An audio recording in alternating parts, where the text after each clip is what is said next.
कि यही वचन जो अब आप सुनने वाले हो ये आपको डिलीवर करेगा। आज वही राइज अप वुमेन का 4th पार्ट हम आज सुनेंगे और उसके बाद हम प्रभु भोज लेंगे और हीलिंग के लिए मैं प्रार्थना करूंगा। और मेरा विश्वास है कि अगले इसी संडे हम और बहुत बिग और बड़ी टेस्टिमनीज को हम सुनने वाले, और उसका लेवल जो परमेश्वर मुझे दिखा रहा है आने वाले हफ्तों में, आप हैरान होंगे कि किस तरह से परमेश्वर के लिए ये कोविड एक छोटी सी चीज है, उसके लिए उसकी हीलिंग नहीं रुकी, उसका काम नहीं रुका, उसका सुसमाचार बढ़ा ही है कम नहीं हुआ, उसके काम बढ़े ही है कम नहीं हुए।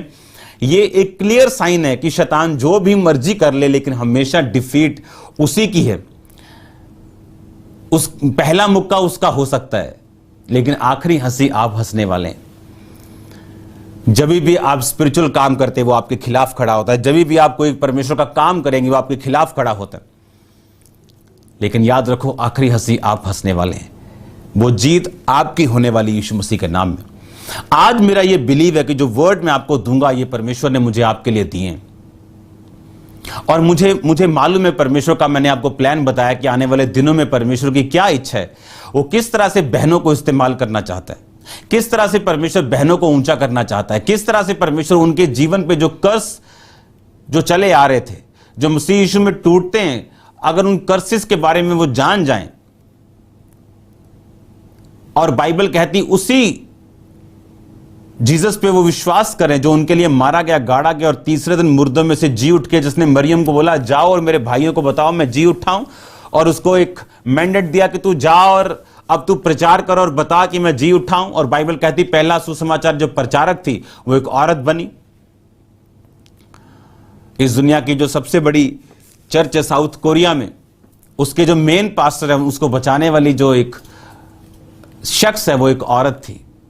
और वो औरत पास्टर नहीं थी, वो एक सिंपल सी एक लड़की थी जिसको मालूम हुआ कि ये लड़का जिसको टीबी है और उसके सब रिश्तेदार दादा पापा सब टीबी से मर रहे हैं, और सेम बीमारी अब इसको हो चुकी, क्योंकि उस जमाने में टीबी का इलाज नहीं था। टीबी मतलब डेथ, जिस तरह आज कोई किसी को बोलते हैं जी इसको कैंसर का ये स्टेज हो गया तो उसका मतलब लोग समझते डेथ। उसी टाइम टीबी का ऐसे होता था, और उसे मालूम था कि सेम वॉमिटिंग उसको लास्ट स्टेज वाली शुरू हो गई थी ब्लड की। और वो एक सिस्टर, उसने कहा कि तुम ये बाइबल पढ़ो। उसने कहा नहीं, मैं बौद्ध धर्म पे विश्वास करता हूं, हम बड़े कट्टर हैं, हम बाइबल नहीं पढ़ते।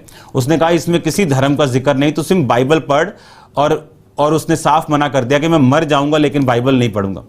और उसने कहा, वो लड़की रोने लग गई और परमेश्वर से प्रार्थना करने लग गई। और मुझे ऐसा लगा कि यार ये क्यों रो रही है, चल ठीक है, मैं उसका दिल रखने के लिए मैंने कहा चल ठीक है तू बाइबल दे दे, मैं पढ़ लूंगा।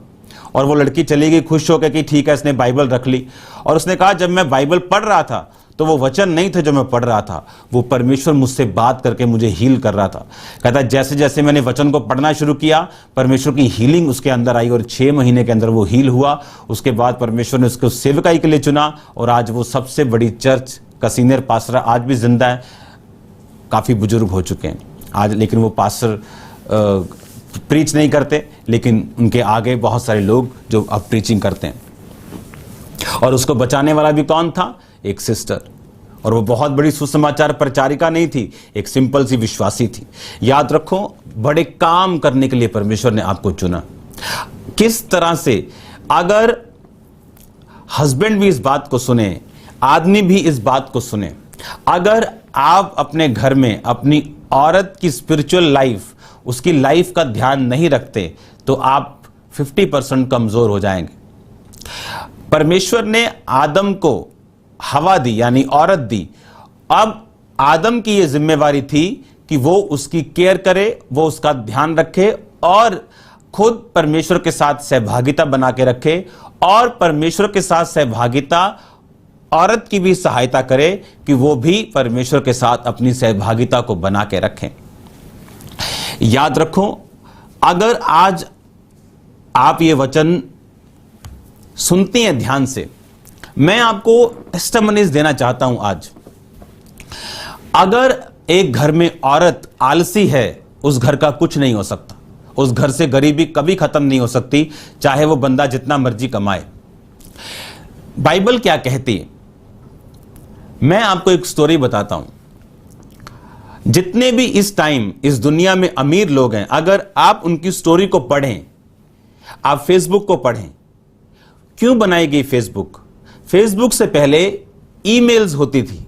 आप ईमेल करते थे, हालचाल पूछते थे, ईमेल पे फोटो भेजते थे, ईमेल पे सारे काम होते थे।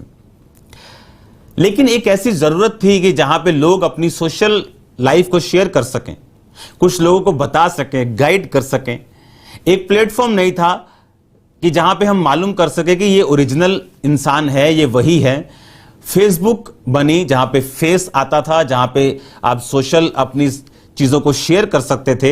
ये एक हल था, ये पैसा कमाने के लिए नहीं था, ये समाज के लिए एक हल था। और जब भी आप समाज का कोई हल करेंगे, परमेश्वर आपको उस हल के, उस सॉल्यूशन के आपको वेल पे करता है और वो आपको ब्लेस करता है।